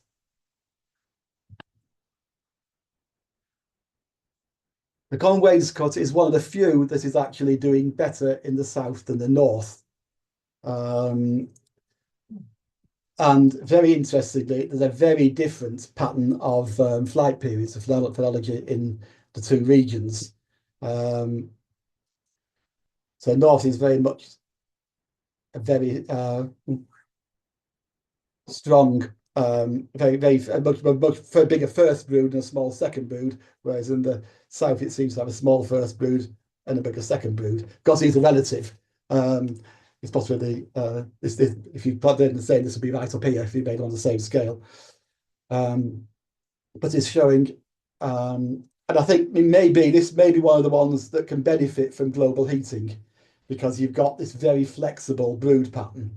So it may be possible that actually it's managing to have the flexibility to cope with the climate change, and manage, therefore can squeeze extra broods in, squeeze more. Yes, manage to actually fit it. Use the extra heat, the extra warmth to make more numbers. How are we doing for time? When's first finish? About, yes, we're getting towards, but I'm running out of time now. Okay. So what next? We're putting this stuff together for what we hope will be a scientific paper to get that out there, which is basically the same stuff as in the report, but in a scientific, jargony way, so less reader friendly, at least for people who don't read those sort of things regularly. But I think that is a very important thing to try and get out there, because that really should demonstrate that our GMS is actually a valuable source of data for monitoring changes, and is actually should be used for policy, whatever, when informing these states of the wildlife reports that people do, because we've got as good data as Ross Hampstead, and possibly in some ways better. I'd like to update this after the last year's is completed. I'll probably do an update to add an extra 2 years within, and might be able to get some more species in there. And I also need to redo the workflow so that we can make something that's more fitting to more easy to fit into other people's way where people use the data. I'm looking at other ways of looking at trends. I mean, that north-south is very crude, and I'd like to look at other ways of that. I'll give you 2 minutes on that in a minute.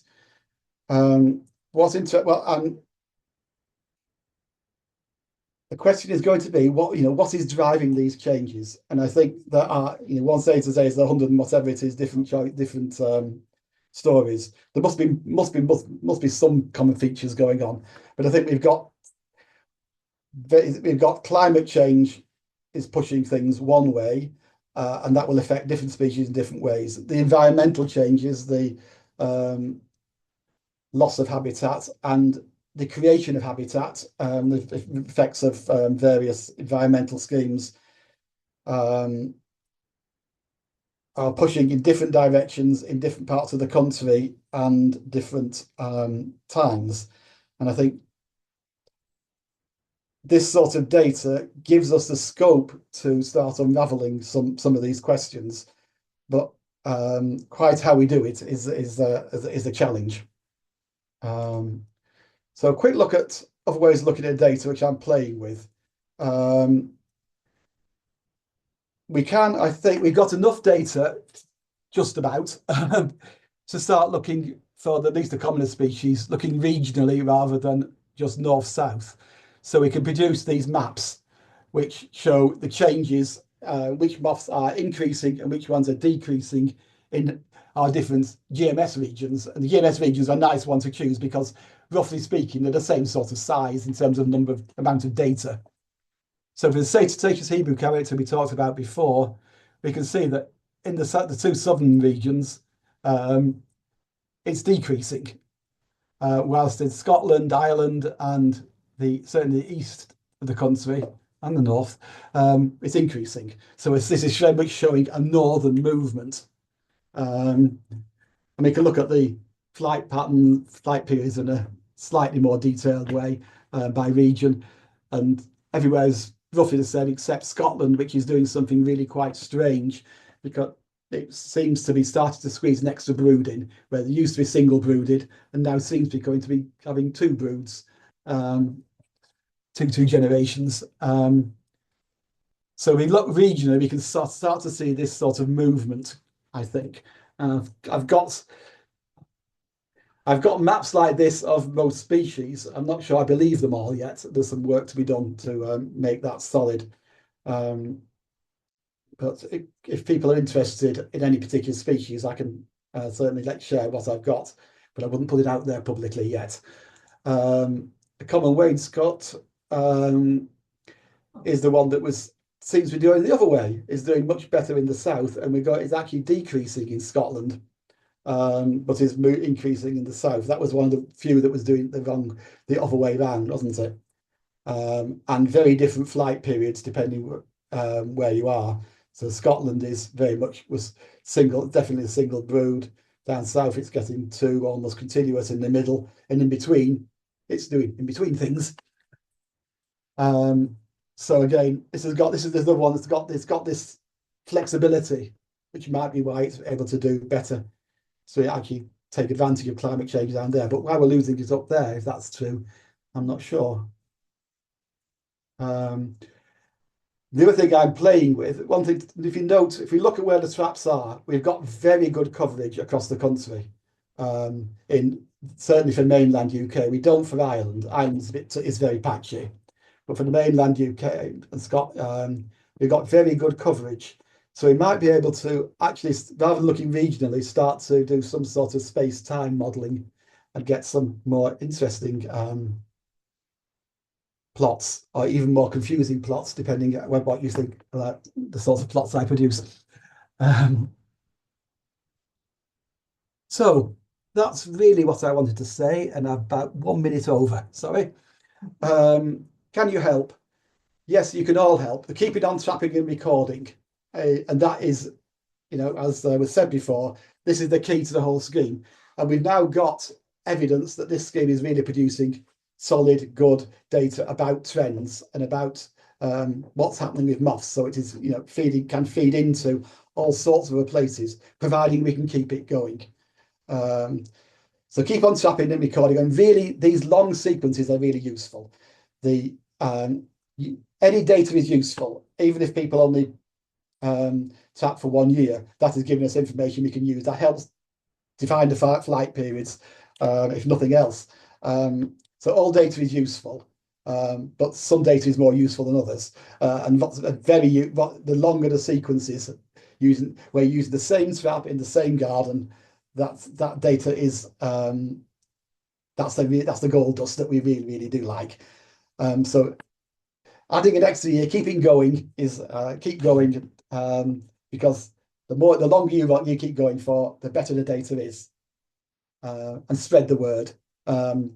And I think I would like to think that having this sort of thing available lets us tell people this is not just fun, this is actually useful. Those of you who know your moths, I do look at those individual species accounts. Do feedback what you think, and what you think, ideas about what might be happening. Any species that might be worth looking at in more detail, and I can help drill down. So if you come back to me and say I want to look at more detail about the large yellow underwing, we can do that. We can pull out, we've got on a large yellow underwing down at a sort of finer level if necessary, if that helps. And ideas about general interpretation. And I'd like this to be much more of a team effort. So if there are people out there who know your moths and would like to help form a group to push this forward, that would be really nice. Do get in touch with me. We'll see what we can do. And comments through me. If you have any comments, you can email me on that address. It's not my work address, so we'll still continue to work and be monitored much more often than my old work email will be. And I think that is where we should leave it, shouldn't we? Oh, it says any questions, doesn't it? It does, because we got an uncertain rustic there, so that's the one for questions, isn't it? Thanks, Steve. We do have time for a few questions. One thing I was mentioned at the by someone in the chat was how are people going to access the recording? Is it YouTube, Audrey? Yeah, it will be on YouTube and probably by the end of the next week. I always worry about the dot moth, I must say. Yeah. And you've got to ask the question, why is it decreasing? And what can you do? What can people do about it? It's one thing to find out where a species is. That's one thing. It's another thing to work out the populations, which we are doing. The next thing is to do something about it. Mhm. And I struggle to think what on earth you could do about dot moth. I've no Yeah. idea what the problem is. Somebody mentioned viruses in the chat. But what do you do about it? I don't know. Well, if it's particular biology, then we would know what it was. But nobody's dot moth. There's a lot of stuff about the garden tiger, for example, which is one of the ones that's decreasing. There's quite a bit of work being done around that one because it's nice. It's a charismatic species, isn't it? But people don't think people are not going to be as interested in a dot moth as they are in the garden tiger, are they? Except people like us. So perhaps we're the ones that need to speak up for the dot moth. I'm particularly fond of the dot moth myself. I find it a very attractive moth. It is a nice moth. I would agree with you. Did people find that listening to Steve, that what he's been saying about the increases and decreases is reflected in what they're finding in their own gardens? Mm-hmm. Do people recognise these numbers? Mm-hmm. Yes, Norman, it's Bob Haycock here in Pembrokeshire. Yeah, I definitely feel there's something in that. I mean, it's really useful, Steve, that you're putting a lot of time into this because I think it's something that could help us understand the changes. But I guess I still wonder about the sample size because I think that there are only 2 gardens in Pembrokeshire, I think, doing GMS. And I kind of wonder whether we are actually typical of a Welsh trend or more typical of a Cornwall trend, if you see what I mean, because our climate is much closer to that of Cornwall, and we've had the wettest winter here in our garden they've ever known. Yes. So things like that may be affecting things, and it's getting wetter each winter here. So I kind of wonder whether we're slightly, because we're not in the middle of Wales or North Wales, have we got enough samples basically? We've got a good sample size, but more is always better. This methodology I'm looking at now is based on the breeding birds survey. We can use the same parts of the BTO run, and their data is so much more richer than we've got. I'd love to have that quality data. But having said that, we've got a good set.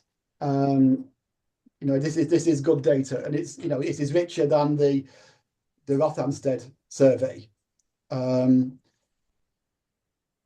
I think your point about not feeling that you weren't in Wales, I think, is a very valid one. And I think the regions, if we start using regions, it's always going to have that issue about it, isn't it? Because the geographical regions we use don't really map onto climates or habitat regions, which is why I'm now looking at this, trying to look at just spatially.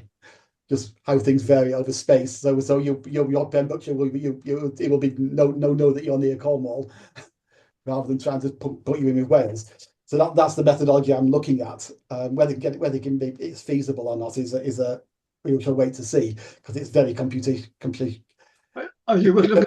intensive, and it's also requires Is it worth looking at east-west as opposed to north-south? That's right. So we can look at east-west. I mean, certainly some of those, I didn't point it out, but some of those, the couple of examples I showed regionally were definitely showing an east-west difference, weren't they? Didn't point that out, but there are some things which are definitely doing better, going up, they're moving north, but moving north up the east coast rather than up the west coast. They're going up the east coast main line, which is not the west coast main line. Can I ask a question? Yep. What's William? I'm the other one in Pembrokeshire, and I tend to agree with what's just been said about that. But one thing I'm wondering is a lot of these species comparisons. I mean, they're very interesting, and they show different and quite confusing stories. But then moths are high reproductive, short generation things, and they're likely to change a lot anyway. Yeah. I'm wondering if a more reliable story is actually looking at species diversity. In other words, the number of species either within groups or at times of year, because that gives an overall story that is a bit more smoothed. So if we're going to start raising the alarm, or indeed being very positive about things, then saying this is the number of moth species is increasing, or the number of moth species is decreasing, or indeed some Shannon index or something, which is a combination of species in abundance, might provide a more robust story, particularly if you're talking about doing a paper on it. I think the next step is probably to think that way.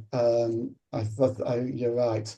I mean, the problem with species diversity is we're not the best for doing that, because there's relative number of species, and the fact that we're focusing on common widespread moths.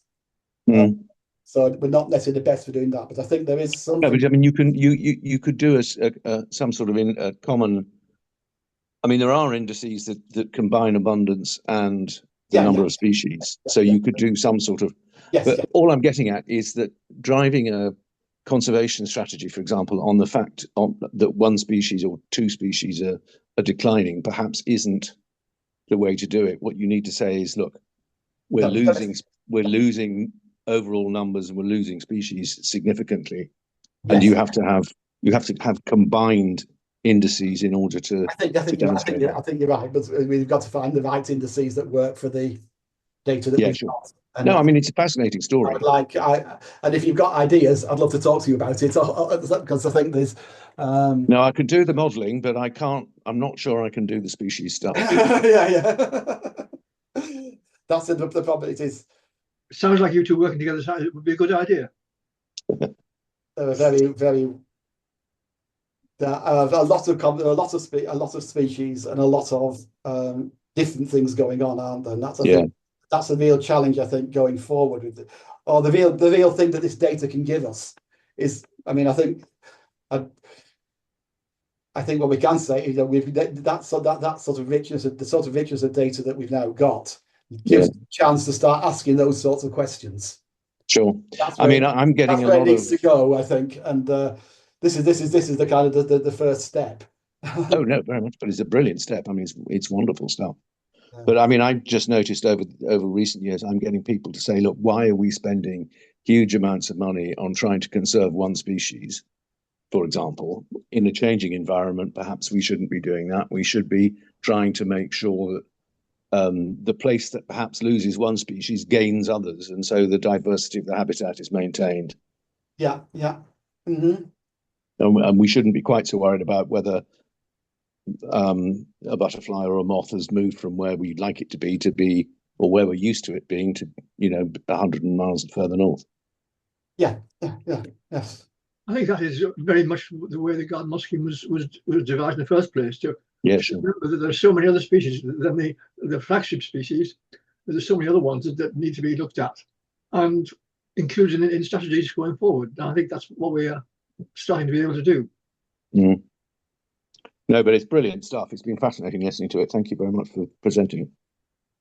Thank you. Thanks, everyone. Anybody got any last comments before we finish?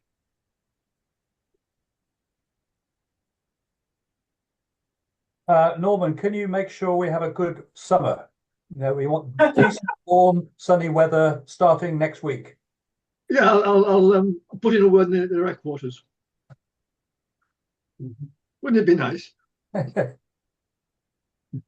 Where are you in Pembrokeshire? We're in Mottletway. Okay. Yeah. Quite a long way from me. Yeah. Okay, thank you very much. Thanks to all of the contributors and to all the people who've taken part in discussions, and thank you all of you for staying with us. I think there were about 65 people in the end, weren't there, Audrey? Yeah. Yes, there were. I think 66 briefly at one point was the highest number. Oh, well. Where the other 33 went, I don't know. Never mind. Useful discussion. I enjoyed every moment of it. So it's always good to have these gatherings. Look forward to the next year's, hopefully with good results from this year. Yes, let's hope so. Let's hope some really good moths. Yeah. Right, it's now 12:29, so I think we're finishing just about on time. I do try to keep things to time, and I think we've been pretty good today. Thanks to all, and have a good rest of Saturday and a good week.